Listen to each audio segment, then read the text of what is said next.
Welcome to bonus episode number 7. Your boys are back, and we're talking about White Lotus. The season finale just wrapped up on season 3, and we can't wait to get into it. Randy, while we get off the boat and head to the resort, do you want to hit them with the socials? Oh, yeah. If you're here for just the White Lotus chat, consider checking out our regular episodes covering our favorite stories and how they're adapted. We most recently did Moneyball, and next up, Last of Us Season 2 is premiering, so we'll be hitting that on the main feed.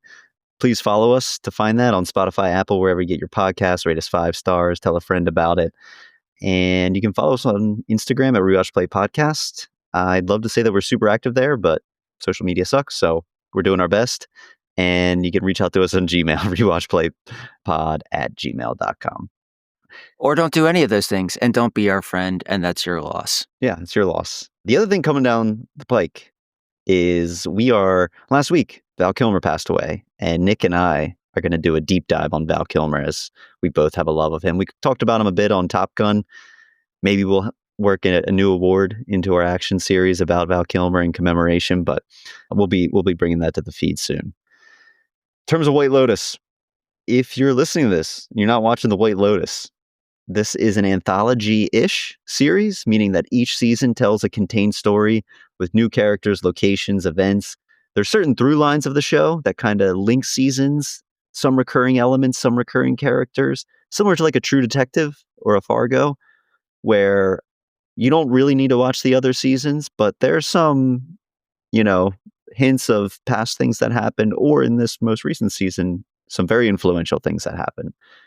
The series is a blend of dark comedy that is set at a fictional luxury hotel chain called the White Lotus and explores through satire and melodrama various characters over a week-long stay at the resort. Season 1 was set in Hawaii, Season 2 in Italy, 3, what we're covering here, was set in Thailand. It's usually a broadcast of characters ranging from wealthy guests and hotel staff that are all dealing with some demons, and each person's journey over the week overlaps and clashes with other guests, staff, and locals. I'd say there's an additional formulaic element that is a bit darker, and this is a spoiler alert if you haven't seen the show yet, but someone dies in every season, and they usually kick off the season opener with a death, whether it's a casket or a body, and you watch the events of the week unfold, wondering who is that person who died at the White Lotus. I don't know why he would stay there anymore after 3 seasons of this. The series has been renewed for a 4th season. There's no real details on it yet. Hell yeah. It's created, written, and directed by Mike White, most known for School of Rock, Nacho Libre, and as a contestant on season 39 of Survivor. Nick, are you a Survivor? Fun fact, yeah, Michaela is super into Survivor, so I've seen a lot of Survivor over the last 3 years. And fun fact, over the past 2 seasons, actually, it might even be in season 1, I don't remember. There's cameos of Survivor players from his season built into, different scenes throughout. It's pretty cool. So if you're like a fan of Survivor and you watch his season, you got to watch White Lotus and you'll start picking out your favorites. Yeah. Yeah, he was a big fan of Survivor before he got on, and he tried to get on for many years. So he's really weaved into that because you built a lot of friends on that show. Yeah, we're big Survivor heads. I think I mentioned this on the pod before, but Alyssa, fiance, got me into it, and I went on the journey. I've watched season 1. I think we're up to 46 or something, and I watched them all chronologically, all the way through. Oh, wow. Every episode, every season. We're holding off on some of the most recent year or 2 seasons because we don't want to run out of seasons, but it's like, if we're on vacation, we will that'll be our show on vacation. Yeah, nice. It's great. I love Survivor. Reception-wise, real quick, the series is really known for its vibe, the writing, the cinematography, the cast of characters. They're almost like theater-esque in terms of the dramatization and the satire. It has won 15 Emmys over the years, and I think in those first 2 seasons, a few of them cast-wise went to Jennifer Coolidge. She's kind of, I would say, she was the figurehead of White Lotus for those first 2 seasons. And now we've moved on to the 3rd. We'll see what happens with the Emmys this upcoming year. But Nick, first, before we talk about the season as a whole, we're going to talk about the finale. How did you feel about the finale? Felt fantastic about the finale. Loved how it didn't tell a little bit of it. I felt might have been telegraphed, but how we got there and some of those, other elements were just really cool, and how it brought all of the characters, or almost all of the characters, together in that final shootout. Spoiler, was really cool. Yeah. Yeah. Ultimately, it didn't land for me, I'll be honest. And I'll say it didn't Boo. land in terms of like, and I don't know even when we get into the season stuff, it's going to sound like I'm nitpicking stuff. I want to say from the top, I really like the White Lotus. It was a good episode of television. Just more of like it lands in this episode landed as like maybe a 7 out of 10 for me. I really liked it. I mean, the show is impeccably acted, and there's no one who's not pulling their weight. It just felt for me that there was a little too many plot lines that relied upon some contrivances to like get them to where they wanted to go in the finale. And I can like overlook one of those, but I felt like that was every single plot line required something to happen that it felt a little unrealistic to me. So it was just kind of like a mixed bag, but I really liked the show. It was a pretty good finale. The tension building was really good, like really excellent in the finale. And I thought they did a great job of that. But overall, it was just fine for me. I didn't realize this was going to be another Argyle shootout between you and me, where you just bash something that's totally fine and talk about how awful it is. You really hate Sam Rockwell. I don't know why, but every time we cover something with him in it, you're just shitting on it hard. I mean, a 7 out of 10, I don't think is shitting on it. I don't think you've given anything but Argyle less than like a 9.5 out of 10. This whole time we've done we're like 2 years into this podcast. You've not done that one time, except for when Sam Rockwell's in it. Oh, just wait. Sam's going to get some love from me here on this episode. No, I liked it. It was just fine. It was just pretty good. Should we get into, I'm thinking like the way we can maybe talk about this is, let's just talk about like the groups of characters. Maybe we start with the Ratliffs first. How did you feel about where we landed with the Ratliffs? It made sense. I liked that storyline. I'm really glad that the young Ratliff, I'm blanking on his name, did not, Lockie. Yeah, Lachlan. Okay. Did not die from the poison seeds. That felt sad when that happened. I thought the duality between that, intro scene of them coming in on the boat versus them leaving on the boat with the, hear no evil, speak no evil, see no evil type, and then flipping it all around was excellent. I thought the accent was incredible. Knowing people from both North and South Carolina, I thought that accent was incredible. On From Parker? From Parker Posey. Yeah. We all know somebody who actually does sound like that, so that was really good. And I thought, every season has that one family that's just a group of pretty awful people depicting, the worst of our society. And I thought it was really well done in season 3 again. Yeah. I don't want to step on my awards too much. Saxon for me was a real highlight this season. Patrick just like the performance he gave, I thought was so good through the whole season.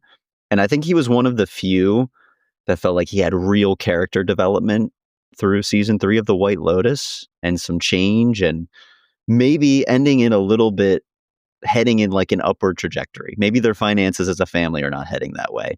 But I feel like Saxon is maybe on a better path than where he started in season 3. And I really enjoyed that. And I thought he was great. I struggle a little bit with the Lachlan stuff. Who in the right mind is not washing out that blender? Like, that just makes no sense to me. Like, that is absolutely disgusting. And I think that had us screaming at the TV more than Tim nearly poisoning his entire family. I was like, how did no one decide to wash out this blender? That is repulsive. So in your mind, poisoning your own family is less of a crime than not washing out the blender before you reuse it. Well, I mean, if I'm Tim and, I decide, what, maybe I don't want to murder my family, and then I was using the blender as my weapon here, maybe I wash that out before I go to bed. I mean, maybe just a thought here, maybe. He's high on Parker's pills the whole time, though. Yeah. He's not. I mean, we can get none into of that is him thinking rationally. I do have a nitpick. Tim Ratliff, top 5 worst TV character for me of all time. Like, nothing from Jason Isaacs. Like, the most boring plot line I might have ever experienced in a show was Tim Really? in a drug stupor for 7 hours. Like, really disliked it. Wow. So does this rank lower than Argyle for you? Can we say that yet? Or you know, I'm No, kidding. no. I will say this, the biggest nitpick I have from this whole season has to do with him as well. And you and I both took a lot of finance and accounting classes. You're still in finance now. I'm in risk management. I don't understand how you are smart enough and or willing to do some fuzzy accounting for some people and not move your money into bank accounts that can't be seized by the US government. Especially if they're that wealthy.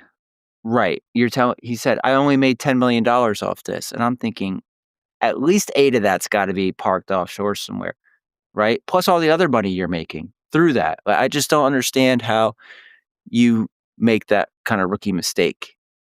Yeah. It I don't know, bothered man. I me a guess lot. people are stupid. But you know what I'm saying, right? Like, it Yeah. just doesn't make sense that you would leave all of your money in a spot that the US government can get it.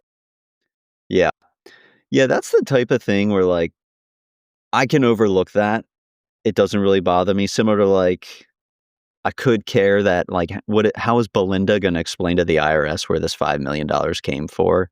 Like, that could be a nitpick, but it doesn't really bother me too much because 'cause I'm just like, "Okay, it's television. We need something to move it along here."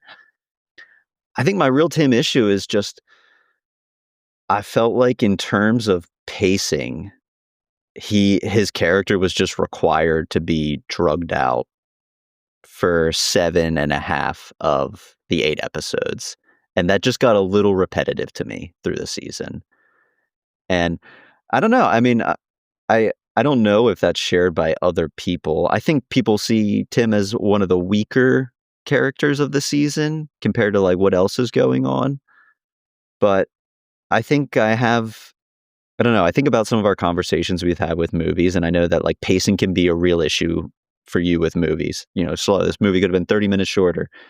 I feel more sensitive to that with TV, where I get really pissy when I feel like my time's being wasted in television, and that's maybe because I just enjoy television less than movies, Mhm. but after, like, the 7th episode of him taking, you know, shooting back pills and then mumbling, I'm just like, I'm done.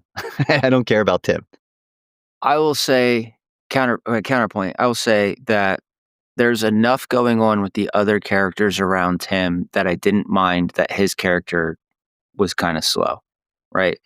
The other thing I really liked that they did with Tim is as he realizes just how, you know, shitty Yeah. his family can be and materialistic and realizes there's all that the only thing they really care about is money.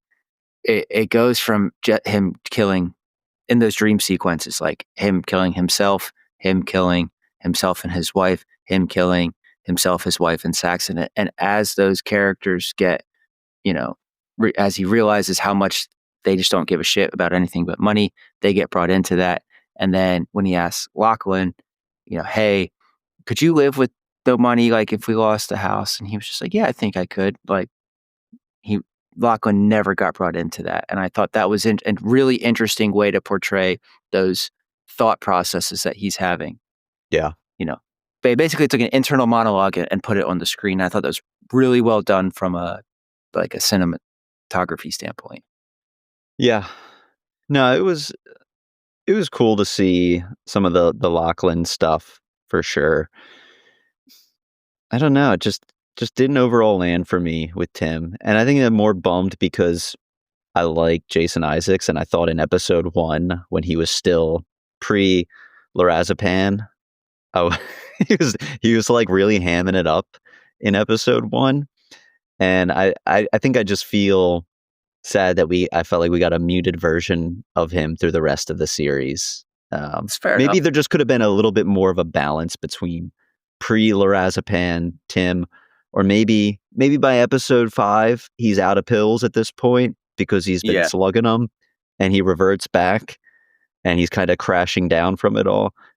But that was my only one of the rat lifts that really bothered. Other than that, I really enjoyed what was going on with the rat lifts. Yeah, like you said, Parker Posey was great. She didn't really. I mean, I have a few notes for her as a spouse. Didn't ask Tim once really if he was okay, like, through all this. Like, clearly this dude is off his rocker. Yeah, you're telling me you don't notice a difference in his behavior? I'm like, "What is happening?" Like, somebody, I think Saxon was the only one who was like, "Dad, what is going on with you?" Yeah, crazy stuff. I thought for sure Tim was gonna end up in the, monastery by the end of this. Just That because, would've like, been his whole life came crashing down, and Parker, or what's her name, Victoria in the show, is so worried about Piper going there. Be funny if her own husband was like, "I'm just staying here. I really like this monk dude." Piper, no. Yeah. You wanna talk about Belinda, Gary Gregg, how that plot line landed for you?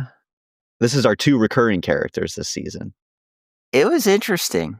Yeah. Um, I don't know that I particularly thought Belinda's son was a value add to that plot line, No, but overall, the Belinda's plot line always I liked it in season 1, I me liked it in too. season 3. Greg's been a shithead since the beginning, but it was interesting to see where he ended up. It kinda answered some questions from last time, from, the end of season 2, so overall, happy with it, I would Yeah. say. Gotta say, bold choice to decide to live right next to the resort that you have a connection to with your formerly murdered. Bold choice, Greg. Yeah, Living on the fair edge. enough. No, I like that stuff too. It was a little more of like, there was in some ways it felt like it was clashing. This was like almost like a mini crime story similar to Rick's in this season compared to the normal kind of satire we get. But I was pretty hyped to see these 2 come back. I thought it was a fun addition to the season. And I'll be honest, I said this before the finale. I was like, I have no issues with Belinda taking this money from a moral standpoint. I'm like, No. get the bag, honestly. What are you gonna do about it That's other the than take thing. the money? If say she was completely altruistic and said, "This is wrong. I'm going to report this guy." Like, how is he gonna be brought to justice if that's what she really wants? Like, is the US going to fly him back? No. Is he going to really be convicted No. on any of this? So it's like, at least her taking the money, like, one good person can benefit from this, where, like, if she reports him, chances are he's walking away. Like, nothing's gonna happen. Yeah, I just don't see there really being a good option for Belinda to not take the money, turn Greg in. Mhm. It just doesn't happen, Yeah. and ever. And then Yeah. you don't take the money, now you've put you and your son in danger. At least if you take the money, you're tied together and it buys some security for your son, really. Yeah. I mean, I have some notes for her too. I'm not sure after I see that money show up in my bank account and I agree to this, I'm out of Thailand ASAP. I don't know if I'm sticking around, staying that close to Greg. And I'm like shocked that they're just like chilling the next day, doing meditation retreats. I'm like, I'd be out of there. Like, if I'm living Yeah. next to the murder where he knows where I am and he just I just blackmailed him, I'm not hanging around. I'm on the next boat. I'm on the No. boat before that money hits my account. I'm out. Like, you have that conversation. You've set the terms. Get away. Go home. Yeah, get out of there. Yeah, there's something like poetic for sure about the writing of Belinda doing to Porn Chai exactly what Tanya did to her. And I feel like that I really like the idea on paper, and I can't decide if I'm upset with Belinda or upset with the writing choice of this, but that really bummed me out that she did that verbatim to Porn Chai and just left him in the dust. That made me really sad. It did How make me sad. I yeah, agree with you, but again, from a writing perspective, for that to bring that whole storyline full circle like that yeah. is really well done. Totally. Yeah, and I don't even know. I mean, it's not like she didn't make the same commitments to Porn Chai like that Tanya made to her, where she was to Porn Chai, she's like, maybe, like that'd be great, but she never said she was gonna like bankroll him like Tanya had told her. So it is very Right. different to me. But I felt like if I was her, I would have at least said to him, like, hey, I gotta go, I'll call but you. I'll call you. Like, we'll stay in touch. Like I felt like that is a more rational response because she never earlier in the season like gave the same commitments that Tanya had given to her. So I just felt bad for him on like the more emotional relationship level. Yeah. I wonder if that comes back in a future season. Yeah. They left that pretty open-ended on how that could go. Yeah. Yeah. I mean, we could easily have Belinda back again. I like Porn Chai. He was like one of the very few good people on this season. Like Yeah, purely and good. he's ripped. Yeah. Yeah, Yeah. He's yeah. Very nice guy. Should we talk about Chelsea and Rick? dude. How are we not gonna talk about Walton Goggins? Devastating. Devastating end to the Chelsea Rick. You saw it coming, I think, though. They made Definitely. too many Yeah. Chelsea made too many comments about escaping death and Hmm. bad things come in threes for that not to be how it her dying not be how it ended. Yeah. Yeah. It was a real bummer. Chelsea, Amy Lou Wood, along with Patrick Schwarzenegger, like absolute highlight of the season for me was her. And I like Walton Goggins. I mean, we talked about him on a previous episode with Fallout. He was really good in this. I I don't know if I feel completely fulfilled by his specific storyline with his father, aka father's murderer, but the closure to the Chelsea Rick really worked for me in terms of them both not making it out. I wish Chelsea made it out because I'd love to have her back. But man, that was tough. We need to have the White Lotus Heaven season Yeah. and just have all the characters that have died throughout are at the White Lotus in heaven. Some Yeah. sort of purgatory is the White Lotus. Yeah. Doing survivor competitions maybe. That would be funny.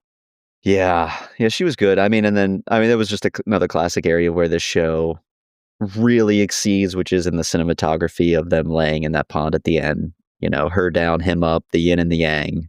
It really worked there with kind of how that was shot. She had no fight or flight response. I feel like bullets are flying and she's just standing there looking at Rick. Yeah. I probably don't run with him if he's in the middle of a firefight. Run anywhere. She Run just stood anywhere but there. there. She just stood there in the open. Yeah. Yeah. I think like my notes on them through the season is, and this is the most minor of nitpicks, I was getting, and I think this is a little bit more of like the character's frustration as opposed to a writing frustration. At some point, I'm like, Rick, just freaking answer this girl's calls or texts. He just ignored her. And I was getting like really upset with him. And I'm like, man, I don't know if I am loving these two together. Like if they are actually good for each other. No, And definitely not. She was way too good for him. way too good for him. And I was really loving what her scenes with Saxon. Like that was really that maybe more than anything worked for me the most through this season. But then when Rick came back, it worked for me. Like him showing up on the beach and her being so happy. Like that they pulled me back in to the Rick Chelsea camp with that scene. I mean, I have a few notes too for Shritala and Jim. Maybe say he's your father at any point while he's pointing the gun. I'm just like, I know that they were like trying to avoid the whole Star Wars of it all here, but I was like, you gotta say this at some point. Also, you saw him at breakfast. Instead of just shitting on his mom, that might be a good time. Yeah, Listen, I didn't kill might your be. father. I am your father. Come to the dark side. Instead, he like does all the cryptic, your father wasn't a great man. And that's when I was like, okay, come on. And I'm also like, if I'm in Rick's shoes, similar to Belinda, why are you going back to the White Lotus? Like, you know, this guy owns it. Right. I thought for sure he was going to go to Greg's place because him and Greg had that earlier conversation in the season of like, what do you do? And they kind of like both danced around that they don't do great things or did great things. So I thought he was maybe going to go there and tell Chelsea to meet him there. Because I'm like, there's no way I lie and have a physical altercation with the hotel owner and then just go back to the continental breakfast the next morning. Right. I'm like, what are we doing, Rick? But I mean, I guess it tracks with his decisions earlier in the season with Frank in terms of their lack of preparation for their shakedown of Shritala. I'm just like, Rick, you need to think at least one step ahead. Dude, Rick, talk about a character. Yeah. He did. Sorry, go ahead. No, I was going to say Sam Rockwell doing Sam Rockwell things. I was captivated every moment Yeah. Rick was on screen. Yeah. That's all I got. Yeah. Rick and Frank were great. There was some sad to Walton Goggins, the Rick storyline here as I was reading in that, I guess in the mid 2000s, Walton Goggins' wife in real life committed suicide and he went to Thailand right after and spent time there. It says it was a very dark time of his life. And he talked about how he coming back to film this was in a darker headspace than most of the other cast who was here filming this, who was having, kind of a mini vacation. And whether that came through or Walton Goggins is just a great actor as well, like Rick just was a dark force of energy in this season. And there was just so much pain in him. But did you see the clip where he's talking about as they're filming the scene where they're pulling up to the dock, they pass like a dock that's like at the hotel or whatever that he was staying at, and he recognized it, and it was like this weird like full circle moment for him. No, I didn't Thailand. See that. I'll have to send that to you. Maybe we can share it on our Instagram too, because it's really something to watch. Yeah. I'd like to check that out. I mean, I love that behind the scenes stuff. So send it my way. I'm sure we're going to talk about the one Rick and Frank scene later when we do some of our awards. I could watch a show of just them two being awful con men. Frank going on and off the wagon. It's like maybe we alternate episodes. This episode Frank's on the wagon, this episode he's off. And of them just trying to shake people down in various tropical locales. I'd watch it. That would be awesome. Unfortunately, I don't think we're going to get that one. We could do a prequel. I did, because we know that Rick and Frank did something where Rick helped Frank get out of the country and over to Thailand. So I would love to know what that was. Little 3-parter, maybe? Mm-hmm. Yeah, I'd be into that. I'd be, into kind of a DLC version of a TV show. Just give me like a 2-episode. Yeah, there's so many of those plot lines. I would love to know what happened next or what happened before that. A season where it's like 1 or 2 episodes each on different like plot lines would be awesome, before or after. Yeah, I agree with that. I was saying to Alyssa last night, like where this show falls for me is it's never going to be one of my favorite things. Like it's never going to be like the Sopranos, Mad Men level of show for me. But it's in that tier below where like I just really enjoy spending time with it every week and checking in. And I could be happy if there was like a 30-minute White Lotus episode in perpetuity of just the shit that's going on. Like I could enjoy that. Did you hear that? Like maybe Gracie? we have some of these side stories. I'd be in. Gracie, Randy's a hater. he's just shitting on the White Lotus right now. I just said she's even sitting up. You got her to sit up now. Gracie said, "Randy, how dare you say that about the White Lotus?" Said it'll how never dare be I say excellent. that I would watch an episode of this every week for the rest of my life. You said it'll never be amazing. It'll never be S tier. I mean, do you think it is? Is this for you with Sopranos, Game of Thrones, Breaking Bad? I could not believe that if you said that. Probably not, but I'm not the one that's been hating on this show for the last 45 minutes. Well, we can continue the hate because Guy Talk and Mook could have just cut all that out. You didn't like it at all. No, I mean, Guy Talk, #1 worst employee ever. like the definition of failing. How do That you was lose a another gun? one. That was another one where it's just we're just doing the same thing. My name's Guy Talk. I'm bad at my job. Mook, I'd really like you to be more ambitious. Rinse and repeat for 8 episodes. Just did not like it Yeah. at all. Yeah, there was only 1 or 2 episodes where I felt Guy Talk had any real growth. Mook, I thought you went from really liking her to being like, "Oh, you're a little you're being a little bit mean right now, Yeah, Mook." totally. Also, apparently, she is an incredibly famous K-pop star, Yeah, and I had no idea that me she's neither. one of the most famous people in the world. No, I Guess had I no don't live in idea. that circle, but that's pretty cool, I thought. Yeah, I agree. I had no idea. And I think you're spot on that at the beginning, I was definitely, oh, Mook is nice. Like, I hope this works out for them. And I was definitely more in the camp of like, poor Guy Talk. Or sorry, I really like Mook. Guy Talk, you're so bad at your job. And then by the end, I'm like, wow, you Mook is being very manipulative, and I feel bad for Guy Talk, but he's still bad at his job. Yeah, theirs was just tough for me. Probably my least favorite of the plot lines we got. Okay. I mean, outside of Tim, I'm not even counting him, but it's kind of like callback to our Moneyball episode. Sky Talk and Mook, 50 pounds of crap or 50 feet of crap. And then there's Tim Ratliff in terms of my enjoyment of plotline. Wow. Yeah, Okay. just don't love Tim. So that's where we're at. Do you want to talk about the girls, the trio? How'd you Yeah. like that one? It's pretty interesting.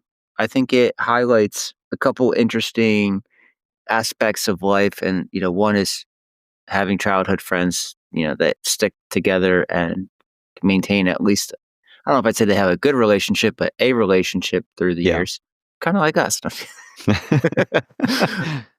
The other thing I thought was interesting is the way all 3 characters had made very different life choices and to see how those had fit together and the ups and downs of each one and how different personalities might view those separate life choices. I thought it was just like a really interesting dive into different personalities, different life choices, and what that might mean. Totally. Yeah, I don't know if your fiance said this at all. I don't know if we can say that on the episode. Spoiler alert, So, I've been engaged for about a week now. 8, uh, 9 days. yeah, and getting married at the White Lotus next year. Well, And it's maybe not the yeah, White Lotus. They yeah, don't have a good track record. yeah. Unless you want to get me offed secretly for my takes here. Yeah, my wedding's the White Lotus season 4. Spoiler alert, it's Randy. Spoiler: Randy's dead. And my fiance, she said like the girls' storyline and that type of friendship really resonates with like how girl friendships actually are. Like she said, it really worked for her. It wasn't as relatable, I felt like, to me, as it's just like, I don't know. Some of the stuff with them, I'm like, why are you all friends? Like, you clearly hate each other. Mhm. And I, you know, for better or for worse, I actually like Nick, and we've been friends all these years. What do you mean, Um, actually? What am I, not a likable guy? I know, surprise. But I did think that the performances and kind of the weaving dynamics, I felt like it changed the most for them, episode to episode, in a good way, where there was a lot happening where I was like, man, Kate, you are really just playing into both of them and not being a good person. And then there's the episode where they like go out to the party and Kate's like trying to keep things on the rails and keep them safe. And I'm like, Kate, you're a good friend. So like there was just kind of this really up and down with all of them that I really enjoyed. And I'm like, man, I love how straight Carrie Coon, Lori's being in this. And then there were moments where I'm like, Lori, you're making some really questionable decisions right here. Some. And yeah. And I'm fearful that you are about to get murdered by this Russian guy. But I I kinda thought that might be where it was heading for a while. yeah, I thought that's where it was heading to. I thought we were heading to a real dark place. Was that in the penultimate episode? I think it was. It was. Yeah. Which is funny because when the shooting started, she books it. I don't know So if you've funny. seen that that Dude. slowed down. It was Yeah. track star out there, which rightfully so. She's the only one that reacted appropriately in that situation. Yeah. The only one. I mean, and even after, one, no one is getting out of this hotel right away after a mass shooting happens. We have no reaction from the Ratliffs on the boat to seeing this. These girls just watched 3 people get murdered in front of them. Like, I can't believe we didn't have more of like the falling action to this series after all of this went down. That's pretty wild 5 to me. people, Yeah. 2 I don't even know. bodyguards, Yeah. Jim, Rick, and Chelsea. Yeah. Like these girls are traumatized and bonded for life even more. And I just can't believe we didn't get any of that I after it know. all happened. That was That can be really one of the surprising. episodes Could in be our season of Everybody. our spinoff. Yeah. Yeah, I like that. But Lori was a great character. Frustrating at times, which I think frustrating in the sense of her, I think intentionally frustrating. Yes. All of them were. And I was really enjoying where they were going in the finale with like Jacqueline kind of coming into her room at the end, inviting her down to breakfast. And I was like, because I want to see them get back together. I don't know if it was fully deserved, like the complete happiness that they were like exuding, but maybe that's just how it is. Like, I don't know. They're probably 20 years older than us. Maybe at that point in life, you're just like, said some shit we shouldn't have to each other. Where none of us are good friends, but we're who we've got. So we'll Yeah, just roll with it. I think that was part of it where throughout this, they realize all the different ways they've grown apart. You know, what Mhm. are they really holding on to here? And then these shitty events just come back to keep them together. And they're like, maybe it's not so bad. And I'm like, I don't know. How often do you go to kickboxing fight or Muay Thai fights in Thailand and then end up sleeping with the guy who just robbed the hotel you were staying in, and then as his girlfriend comes home to find you, you sneak out through the window and see all the stuff that was just stolen. That might make me feel a little sentimental too for like the good old days. Yeah. I don't know. And then 5 people get shot in front of me. That also might make me be a little sentimental for the good old days. So, Yeah. or at least trauma bonded. Yeah. They for sure are with that. But yeah, I mean, I think overall they were some of the stronger writing and had some of the most interesting character dynamics through the season that I thought really worked. Do you want to give me your season 3 thoughts as just kind of like a wrap up as a whole? I pulled some some stats on just kind of this season, and this White Lotus has only grown in popularity over Okay. its 3 runs. I think this was their highest. I think they had like 6 million viewers for the finale, which is awesome. This was the first season I watched live, which was that was a fun experience getting to do that. So the other 3 seasons we mentioned were season 1 in Hawaii, 2 in Italy, 3 in Thailand. Currently on IMDb, the highest rated season. Let's go Italy, Hawaii, then Thailand with a 8.1, a 7.7, and a 7.6. All of them kind of real bunched real close. Yeah. Metacritic, actually, it was flipped. Hawaii was 1 with 82. Season 2, Italy was 81. Thailand was 77. So they're all very close. I think pretty consistent, and I think that's something true of this show. Like Mike White, I think is a pretty consistent writer where there's not many episodes like Severance that we just watched where it's like, wow, this is some of the best television I've seen in a decade. But I don't think there's really many bad episodes of White Lotus. Like everything for me is like pretty good. Like there's no I've rarely watched an episode of this series where I'm regretting watching it or I'm like, they didn't really hit the mark with that one. Like I feel like he's very consistent in terms of the writing and execution of the show. Yeah, he's very consistently very good. I Yeah. think if there was, like, to your point, no amazing, no earth shattering, but nothing that even hits average comes out of him on this Yeah. show. So It's really good stuff. very consistently very good. Yeah.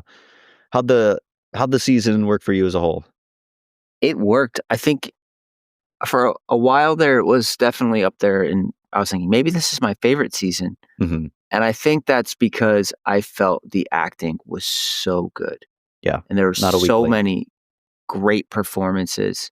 And not that there haven't been in other seasons. Mhm. It just felt like from a performance standpoint, we went up a notch, or at least a I half agree. notch. And that was really fun. The more like I'm thinking now about the Hawaii season and season 2, which was Italy. I mean, the first one blew me away because I wasn't expecting it. It was new. So there's those emotions that go with that one. The second season, we still had Jennifer Coolidge, who total revival of her career and in the best way possible. So deserved. I loved it. Was very sad to see her go. That was much more of an emotional punch than Chelsea. And I Yeah, think that's because we had her for 2 seasons. I think Chelsea would have been the same emotional punch had we had her for longer on the show. So overall, I think where you had it is probably pretty good. I would say I probably enjoyed Hawaii the most, Italy second, this third. But like I said, I mean, 1, 2, and 3 are separated by a quarter point, maybe. totally. Yeah, I'm in the same exact boat. It's like, I'd say Hawaii. I agree. Hawaii was I just didn't know what to expect, and I was like, wow, this is really good. Yep. Italy was just as good, maybe a slight notch. I don't know. I'd say it's pretty on par actually with Hawaii for me. And I'd say this season was just a little bit of a notch below, but I agree that the performances and the characterization of this season was just it felt like they really ramped it up. I think in all of those elements, the cinematography, just kind of the vibe of the hotel, I think they really outdid themselves in season 3. But I think I had a little bit more fun with some of the characters and where they went in Hawaii. And I think Okay. that I don't know if that's due to strictly Tanya, but I just have not laughed as hard at anything as when Armand sends Tanya on that boat cruise with the guy that Armand is beefing with in Hawaii. And she's like crying with the ashes and he's trying to have the romantic I I'm not sure I have laughed at an episode of television that hard in since like maybe Arrested Development when I watched that a few years back. I was crying. That scene. That scene is the second most gifable scene in White Yeah, Lotus. And because I saw you had your most gifable moment, to bring it yeah, back to season 3, Walton Goggins making the faces he made while Rick is giving that speech is yeah, one of the most gifable TV moments yeah, ever. totally. Definitely the most gifable moment of season 3. Yeah. I would also throw in a nominee for Fabian screaming and falling into the water when the shooting starts happening. I mean, he yelps and then just falls backwards into the the river. It's just it was really good. That's a Um, pretty good one too. yeah, but yeah, season 1 I think leaned a little more into the satire and hilarity of the storytelling, where this got a little more crimey and in some good ways, and I like the balance of both. But I think almost, my feelings for season 3 to wrap them up are just a little too much sizzle and too little steak in terms of having the extra episode this season, and that just resulted in Mike White was spinning so many plates in the writing with these characters that sometimes to like check in on that plate spinning, there just wasn't as much happening because we had to look at them in that episode. And I think that just felt like some plot lines were in neutral. Overall, still had a really good time. Just a very small notch below the other seasons for me, but I'm excited for season 4. I got some rapid fire questions for you. Is that cool? Ooh, that's always cool. Let's do Pew some pew. some quick pew pew awards. Favorite episode? It's a little harder with this series because it's a lazy river in a good way. The full moon party episode. Yeah. Full Moon's great. I went the episode after that one, the kind of the fallout from the full moon party. That's also a very good one. But those two, I think that was kind of the peak of the season for me. Your favorite scene of the season? The Sam Rockwell, Walton Goggins Yeah. speech. The only sit across from each other's speech that even, I mean, admittedly, it's above it in my mind, but the scene from Heat Yeah. I is mean, the only other sit down scene that comes to mind like that. And that's the second best one for me. I love how it's so well written in that you completely understand their dynamic and the closeness and whatever has bonded them in the past. That I just love that Walton Goggins, Rick, is a great friend here. And it's just like he gives casts no judgment. Of at least he's like he's just hanging along, he's nodding. He's But shocked the I whole feel like time. yeah, I feel like a worse show would have like had more of a reaction, explosive reaction from Rick. But I loved how he acted that scene and how it was written of him just like, yeah. I think, yeah, because Walton Goggins does a very good job in that scene of portraying a lot of emotions with his face. Totally. And that befuddled, bewildered, like, this is not where I thought this story was going, but just like Yeah. hooked the whole time. Yeah. That was great. It's Um, fantastic. just to be different, my favorite scene this season, I really love the Saxon Chelsea, "Why are you so mean to me?" conversation, where it felt like it was a Yes. real ramp up in Saxon's character, and it was the turn of maybe there's more to life than what I thought life is, and I love that, and I love Chelsea being outside of her Rick obsession of like, is he okay? And trying to help this kid, and that scene just really worked for me. Loved it. That's a great Biggest one. loser of this season? I'm not even gonna say mine because you know who it is. Who's your biggest loser? Probably Chelsea, Rick, Jim, and the two bodyguards. Yeah, they're not good bodyguards. One walks away to send a text message, one walks away to smoke a cigarette. I mean, like, they know that Rick's on the property somewhere. Yeah. What are you doing? Yeah. Not good at their job, but I mean, I guess that's par for the course at the White Lotus. I know I said I wasn't gonna say it. Obviously, Tim tried to murder his whole family and embezzled, I guess, a ton of money. So, $10 million. Tim, terrible person, terrible dad. Preparing to leave Lockie with so much trauma as the only surviving. Like, what are you doing? Who's your rookie of the year? Who's your favorite new cast member that came in this season? That didn't die? Could be anybody. Just rookie of the year. Probably Lori. Lori was fun. Lori's the lawyer? Yeah. Yeah, Lori.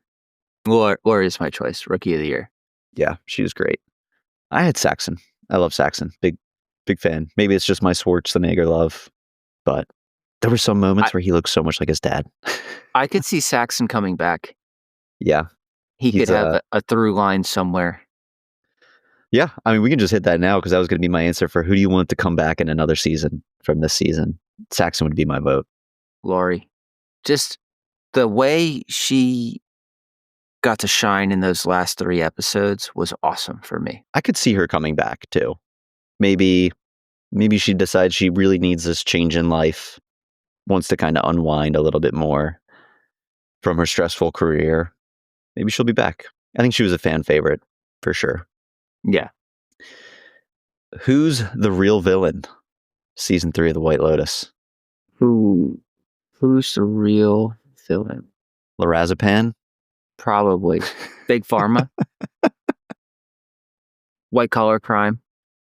Not even white collar crime, just crime. Just That's crime. a pretty big one. The White Lotus. No, it's the White Lotus. You cannot continually have so many people die at your resorts over and over and over again and not get a bad reputation. At what point is like people going to just stop going to the White Lotus? Yeah. I don't know. I mean, the White Lotus is a good one. I mean, it's getting to Hogwarts territory in terms of its safety procedures. Just, you got to figure this out. Got to figure it out. We got That's people in peril here. I like that. Who's your favorite group of characters this season? The women, the friends. Yeah, I would probably go. I was most interested in Rick Chelsea. I don't know. I think what I liked is because, and it's weird to even call them a group because they were never together.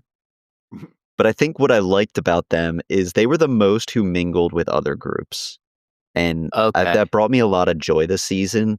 I think that's why I like Saxon too, because I felt like he was the only Ratliff that got outside the Ratliff bubble. Yeah, I see what you're saying. Integrating himself with other people at the resort, which I felt like happened more in past seasons. So I think I like that about Rick and Chelsea, but them as a couple, not the most entertaining stuff, though it paid off in the end. But them as individuals worked. Okay, fair enough. Who do you never want to see again from this season? Ooh, maybe Fabian. He was funny. I enjoyed him in this season. I don't need to see that character again. Not showing up to his musical performance? God, no. I was so excited for that to be so awful. Yeah. I know, and they totally edged us there. Just cut it right off. Right? Which is probably the point of all the buildup of Fabian's performance, then we don't even see it, when he's actually a really good singer in real life.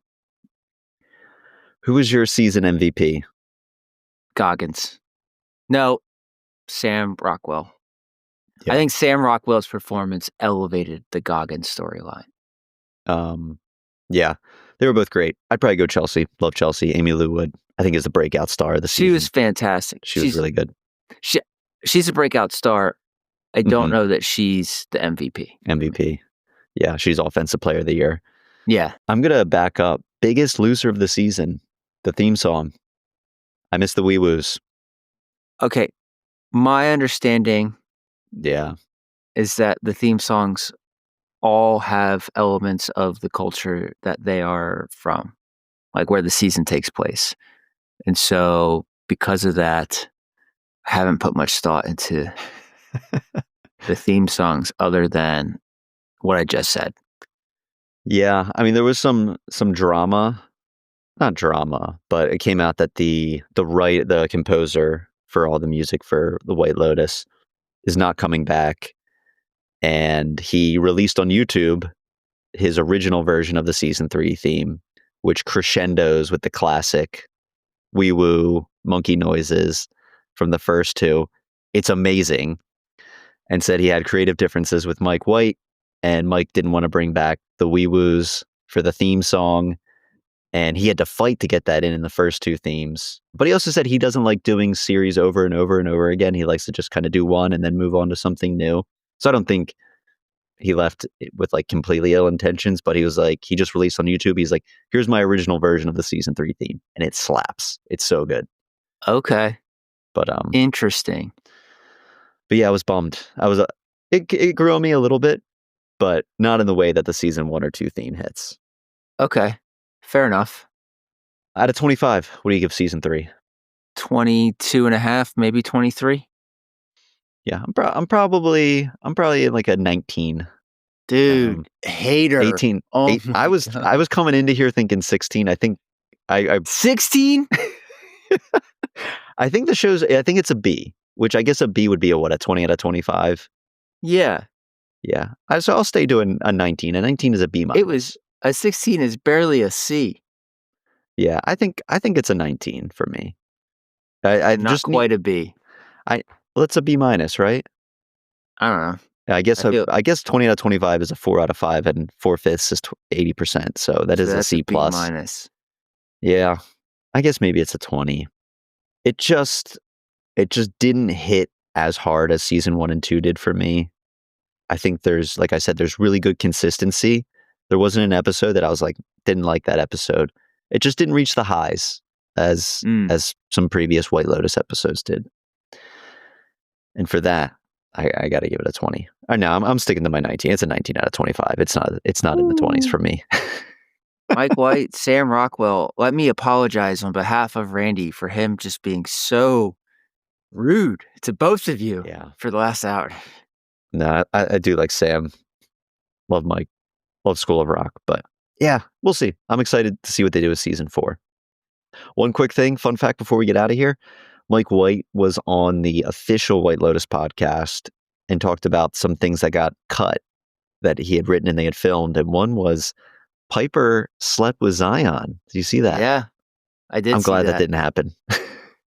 I don't think it would have added anything to the story. It would have been out of place. I see what they were doing with it, but yeah, to add just 10 more minutes and that be the payoff, I don't know that it would have made the show better.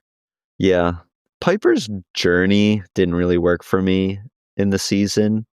It only worked for me in terms of Lachlan, where I liked when I listened to Mike describing his writing process, where he wanted to have Lachlan trying to please both his sister and his brother.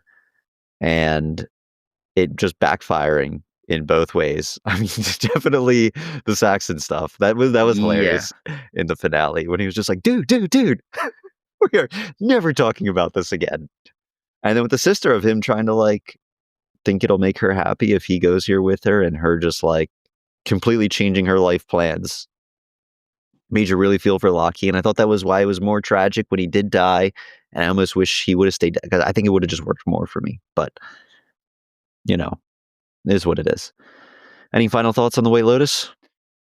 I heard season 4 is going to be in the Mediterranean, which is kind of Mm, cool. that'd be cool. I was hearing some chatter that it would also be cool to do more of a winter lodge type of season. That could be cool. Oh. But I'm game for anywhere. Throw us in another new location. I'll be there watching. Yeah, they've all been pretty tropical, but not a lot revolves around needing to be on the beach or needing to be in a warm environment. So that would be pretty interesting. Yeah, yeah. We'll see. I hope too they bring back, because I think Belinda replaced it. I felt like the hotel staff wasn't. I mean, it's hard to be as iconic as Armand from season 1. I mean, Yeah. he's up there with Tanya as just like all-time White Lotus character. But even season 2, I love the Valentina interactions with the local Italian girls. Like, I really love that stuff in season 2. And we just didn't get a ton with the staff as much in Yeah. season 3. I mean, you had the Guy Talk storyline It's and true. you had the Valentine storyline. Yeah. Yeah, we didn't even talk about Valentine. That just turned out, I really thought that was going to be a bigger part in the finale and the shootout, and just turns out Guy Talk's like, okay, I'll let you off. Yeah.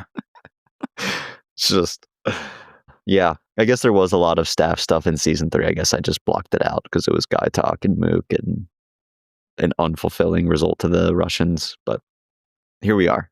And on a positive note, I like the White Lotus. Just some of that stuff didn't pay off for me. Saxon and Allegedly. Chelsea are great. Yeah.